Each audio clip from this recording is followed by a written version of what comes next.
across a bit of a VIP guy. Yeah, that's right. He's got the VIP going on. I'm here with Aaron Esau. Aaron, it's such a pleasure to meet you. Yeah, you too. I'm shaking Thank people's you. hands today. I'm keeping it very formal, Love it. although it's a Sunday, casual Sundays. So tell me, firstly, what brought you to Next Gen Summit?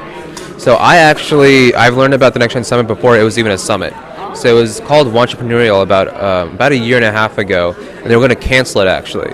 And I was with the co-founders, and we had a hostile takeover, and they were talking with Justin, the co-founder of it. And I took over the company. I was talking to Justin, and we connected. And he said, "Hey, I'm doing this startup. We're doing a cool event. We might cancel it. Do you want to join?" I was like, "Yeah, sure." So I helped them get started, helped them get funding and everything for the first year. So from there, I've been with Next Gen since day one. Oh, look at you. So are you on the board? Are you... I am on the board, as well as Next Gen most likely will be part of our portfolio companies come this fall. Oh, I love that. That's incredible stuff. So, forgive me, how many years are we into Next Gen? Is it second year? Second year, yeah. Our second so year. It's super new still. Yeah. And it's obviously focused here in New York, but it brings in entrepreneurs and startups from all around the globe.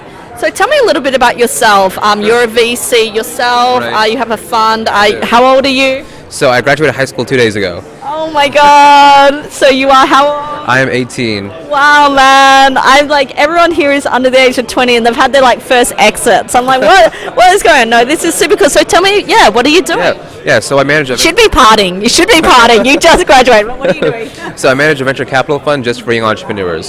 So I'm the youngest sole manager in the world of a fund, and we just invest in companies that have founders under the age of 30. Anywhere in the world, any industry. Fantastic. Yeah. Any industry, any very cool. Can they go to your website? How do they find you? It's just incubatorvc.com. There's a contact page, a lot of cool stuff there. We get pitched all the time. We have a lot of cool people around the world that we go and connect with. Very cool. I love this. And what made you become a VC? Like, did you wake up one morning like, that's what I'm going to do? Like, how did it come about? Well, in middle school, I actually had a software company. So I had a software firm that grew out to around 80 employees around the world. A lot of cool stuff with that, but software just wasn't my passion. Right. So I left software, got into an ed tech firm. That failed, but I learned a lot from that. And from there, I started a syndicate fund. So Syndicate Fund was one of the first things I did, and I was able to get billionaires on board, Super Angels, Mark Cuban joined on. It's a lot of big names like that, because I'm... Mark Cuban, do know him, have heard of him. Because I'm from Dallas, so I have that whole Texas network and connection. Texas is really low on VC, so I'm known as the VC guy now for all the Super Angels to go and connect with. So I had a large, billions of dollars of net worth to go and tap into. So it's relatively untapped now, so I'm taking all that capital now and creating a fund just for young entrepreneurs based off of that. Very smart, very smart. I like it. It's all about your networks. It's about creating networks and then harnessing them to do greater things, which is clearly what you're doing. I have two final questions for you, equally important. Is there an entrepreneur that really inspires you and motivates you? There's not just one. There's all of them. I mean, only pick one. And I know a few of them are probably here at this summit, but only one. Young entrepreneur here. I love Stacy. Stacy here. I interviewed her yesterday. Yeah, no. Stacy's a friend of mine. I love her. She pitched the incubator. She has some great stuff going on. I mean, got the Uber for workplace, right? Dude, best pitch deck I've ever seen. I told her that too. It was the greatest thing. No, but that's a game changer. But she's really on top of her shit. She gets stuff done. Her, John, Ocean, that whole crew, they really know what they're doing, and I appreciate them kind of setting that example for other young entrepreneurs here to see and work off of.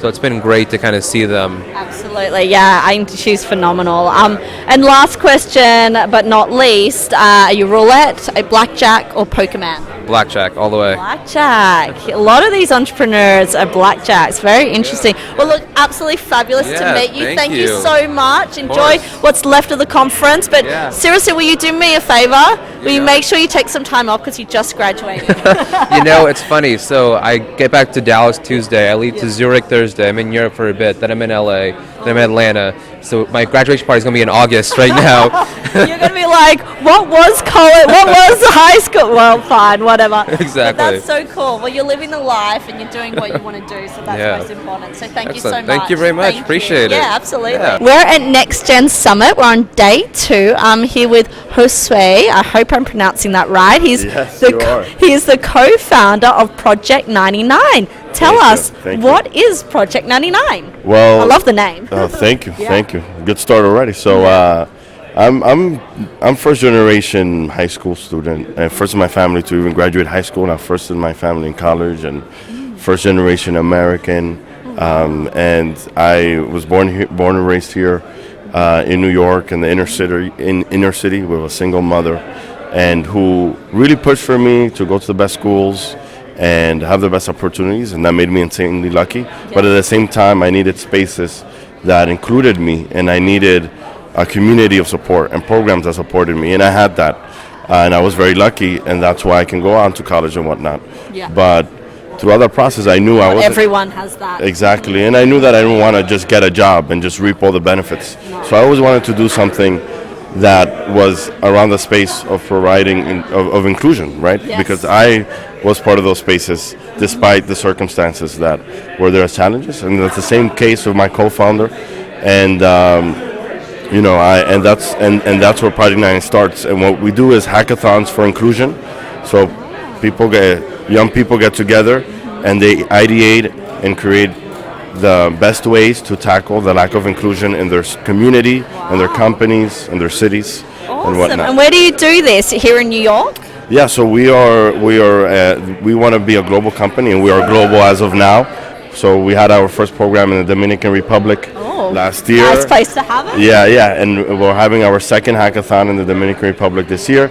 We're doing our first one in Mexico, and we're also doing one very soon in New York. The one in the Dominican Republic will be in August, and the one in Mexico is in November. It's 3 days. Oh, I'm liking the sound of it. Yeah, it's 3 days, and usually 30 participants. Oh, wow. And each one we make a specific documentary, because it gets very emotional, as you can imagine. Yeah. And it's very powerful, and we Absolutely. have, and when we launched, we put out our documentary out there, and for our first program, and those people are, right now we're doing 2 programs, but the plan is to have much more. That's phenomenal. How long have you been around?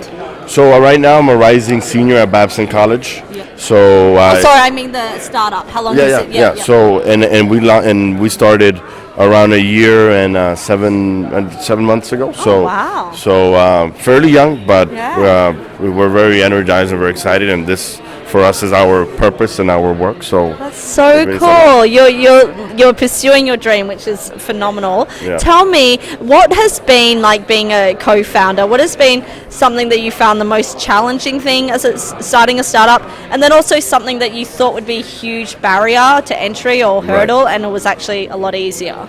So I'll begin with the latter part of the question, and I think that a lot of people definitely see a startup or see starting their own project or whatever as a huge challenge, because there's a lot of obstacles, when really the people that are watching this video, anyone, you can start right now, and you don't need a big infrastructure to do it. So this is a very, and this I learned in business school actually. So if you have an idea and you have a business, create the brochure and start selling. Even if you don't create the website.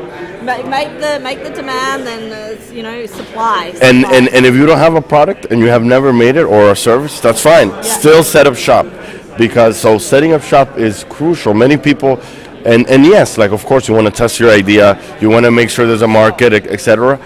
But those things take a long time. The thing that doesn't take a long time is setting up shop, and that's creating that website, creating whatever that is, and just putting yourself out there. And test it with friends and family. Exactly. So and they're so easy to create all of this, and that's a big focus of mine in terms of personal branding. So definitely that's a first one. And you mentioned the biggest challenge. So I think that the challenges that are definitely as a young as a young entrepreneur is definitely jumping in. When do you jump in full? When is the right moment? I think that's you have to be. You have to. It depends on the situation. For me, as first generation, that is very unique than someone that maybe could be supported by their parents after college. I'm in my position. I'm trying to support my parents financially, not them to me. Sure. So it depends, but I think that's the biggest challenge. Is when do you jumping full. But thankfully there's opportunities like the Next Gen Summit. Yes, for to you make it happen, to come make it here happen. and have a wonderful experience and learn. Exactly. And look at the great sponsors, Google I love and it. I love the Snapchat, fact that it's on a weekend as well, because Yeah. it means we are all hustling, we're doing our jobs, we're multitasking, Yeah. we're in startups, so the weekends are the only time we can actually attend these sort of conferences and network, because Yeah. we're not grinding. So that's great. And so it's lovely. I mean, you have people. There's a good friend of ours taking a nap Taking a over nap, here. he's having a little siesta. So people, Yeah. it's been a very dynamic weekend, a very exciting weekend. Very driven, some very driven people. I thought he was having a nap because he was been partying too much. He was having a nap because his startup is doing so well. He hasn't slept for 3 days. So that's the type of community that's here. It's like work hard, play hard, get it done. Yeah. So I have 2 last questions for Yeah. you, and both You equally important. You have my time. Okay, cool, excellent, You have my excellent. time. No worries. So who is an entrepreneur that you really look up to and you're like, wow, that's for me. That would get me up in the morning. Only then- one. Only one. Yeah. Because people have a You? few. Okay, yeah. I'm happy to, I know there's a lot here today even, but is there someone that you're like, wow, that's like, you can say your mum and dad as well, some people do. Definitely that is the answer actually, is my parents, but connecting it to Next Gen, today we heard from the co-founder of Elite Daily, Jared Adams.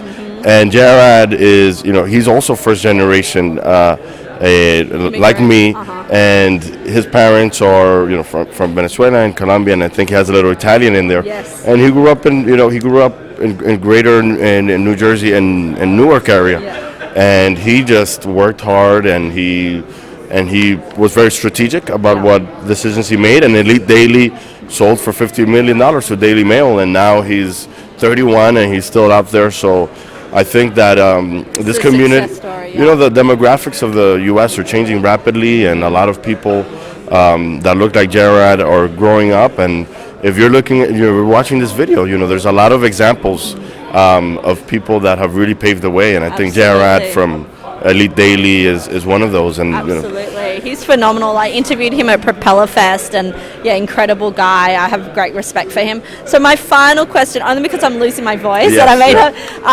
Are you a blackjack, we're poker? Switch voices. We're going to we'll mime. So later, the rest of the interview is I'll going to do be it afterwards. My mouth will just be going. Voice. So it's going to be like she's just later. You're just going to open your mouth, and actually, maybe I need to get a voice double. Yeah, I don't know. I'm going to just do your voice. So it's Seriously. it's going to be weird, with that my deep voice. I know. Hey, I've had so much everything, fun at this summit, and there's so many people to speak to. I still can't speak to everyone, but the last and final question is blackjack, poker, or roulette? If you had to choose, not endorsing gambling. Yeah, so I don't endorse gambling. I think no gambling, but I could probably. If you had to. I'd probably Twist your arm. pick poker, because there's more decision making. Roulette, you just throw the ball and like don't throw the ball, guys. No, this is the end of the interview, right? Yeah. Don't throw the ball, ladies and gentlemen. Think about it. When do you throw the ball? What do you put? Do you bet less or more? Be strategic. And Next Gen Summit, make sure you're here next year. There it is. Be here, Google, we'll be here, we'll Snapchat, be here. Watson. Oh yeah, right. All of these folks. Oh yeah, they're all here. And wonderful people. And me in So, January. Thank you so much. Thank you so much. Bye-bye.